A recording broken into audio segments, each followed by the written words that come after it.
Hey guys, what is going on and welcome to What the RC. Today guys, we are going to be looking at something special, and that's something that takes me quite a long way back when I first started playing with RCs. So it's going to be quite nostalgic for me and I'm really excited to share this with you guys. So let's go ahead and jump straight in. So guys, this is right here, the Nikko Peugeot 307 WRC Mini Evolution. Now this is a 1/24 scale RC car made in the early 2000s, and this was a big game changer for a lot of guys, a lot of kids as well, because the space of running these things, you could literally do it indoors. They weren't particularly fast, so that this one comes with an upgraded motor and tires as well, which is very cool. But as you guys can see, the box is in pretty good condition overall. This is not the one I had when I was growing up. I actually sourced this out a little bit a while ago, but as you guys can see, the detail and everything on this is absolutely amazing. But we'll get into that a little bit more in depth as well. So this is a 27 megahertz radio system on this. I think they did a 40 megahertz as well with the Subaru and another model on here. But if I change this around here, so on the other side of the box you got the other models available as well. So you had the Mini Cooper, you had the Smart Roadster, you had the Corvette, the Renault Clio Cup car, the Subaru Impreza WRC, and the Nissan 350Z as well. I originally had the Impreza WRC, which I really regret selling, but I also want to get my hands on one of these Renault Clio Super. I think that body itself on the scale is going to be absolutely amazing to look at. But yeah, let's go ahead and get inside the box, shall we? So this is kind of a display box, which is really cool for a collector's piece as well. So it has this little flap here, and on here it's got this poster of the car. You got the remote control here. Now this set comes with radical tires. They're quite hard in terms of rubber quality. The ones that are set on the vehicle are actually a little bit more better overall, I think.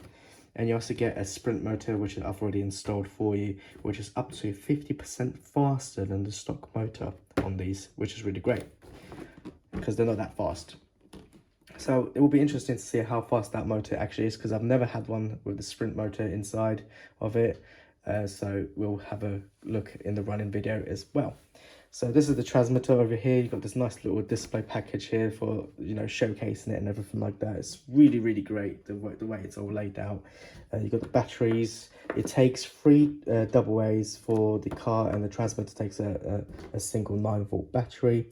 Nowadays you can get a rechargeable LiPo double A's as well, which I'm going to try running. At the moment I've just got the basic Amazon alkalines on there, just got like a big bulk of them, so I'm just using these. Obviously the runtime on these and the power output isn't as best or good as a Duracell Energizer, but we will compare the batteries later at some stage as well. So you get the radical tires here. This is the standard motor, which is the black one. The sprint one is the clear case one as well. But let's get teared into this. So opening the box, you get this plastic showcase and storage unit here. You get this little clear piece as well to keep everything safe and in. So we're going to start off first with the radical tires. So the radical tires, they've got this nice little realistic grooves on them. The rubber is, I'd say, medium hardish. It's not the best. I mean, you can interchange the rims as well on these if you collect enough of these. But all they do is just literally slot in the vehicle and that's it. There's no like locking wheel nuts or anything like that. They just literally pop on and yeah, and they're held by friction. Moving on, let's have a look at the stock motor. So this is the stock motor the vehicle comes in. Theoretically, this will do a scale speed of 130 kilometers an hour. With the sprint motor, you're looking at 220, I believe, or 230, or 240, something like in that scale, in that range. So definitely a bit of vast improvement there. But I've got an idea, because I've got some mini X motors from X Mods, like a stage 1 or stage 2. I might try disassembling the case on this and fit the the expert motor in there, because it's the same kind of plug to connect it to the vehicle, so that might be quite interesting. And I prefer the black over the clear case on the sprint motor, but we'll see about that. Pop that back in. Oh, run over the pump of that. So you've got the Amazon basic batteries, which is mine. I just put them in there. So this is the antenna rod for getting a better signal. The range isn't the best on these, but it does definitely do the job, especially when you're playing inside. This is the transmitter. It's quite basic. You've got your left, your right, and forward and back buttons there.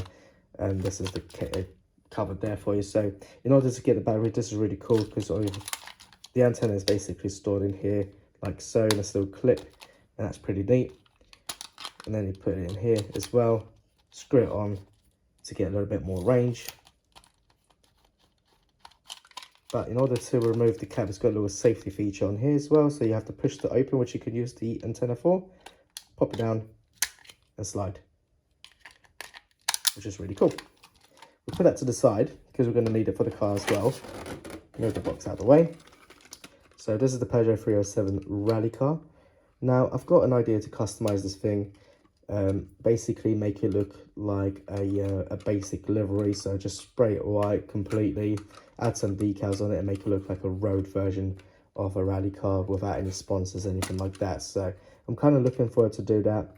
I would just need to source out some decals, 124 scale decals, Peugeot ones specifically, and maybe get a model kit as well of a 307 to add like antennas on here to make it a little bit more realistic, because this is not going to go fast. And might need replacing of that spoiler as well, because there's a little bit of a stress mark here, but we'll see what the condition is like. So you've got some lights here as well. They look pretty realistic. They're not functional, but I'm pretty sure we can make them functional as well.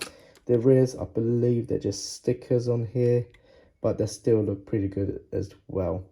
Now overall condition of this body is really good. There's no like big huge scuffs or anything like that. Very, very good condition for the vehicle's age as well. You can see I've got the normal tires on here. These are the slick tires on here, and they've got a little bit more grip than those radicals I showed you previously. I might make a cut here for the exhaust to make it look a little bit more realistic and add a custom exhaust on there. But yeah, the detail on this 124 scale Nikko is absolutely amazing. Very, very scale in terms of looks and proportions. Honestly, it's probably one of the better ones I have seen on this age. But yeah, let me know what you guys think of one of these. If you haven't had one, you're interested in having a look at these, they're absolutely great. They're not overly expensive, and I mean, in terms of customization, as you can't really do much, but if you are creative, you can definitely do quite a fair bit to these, especially when you're handy and upgrading motors and stuff like that all by yourself. But yes, as I was saying, the steering isn't fully proportional.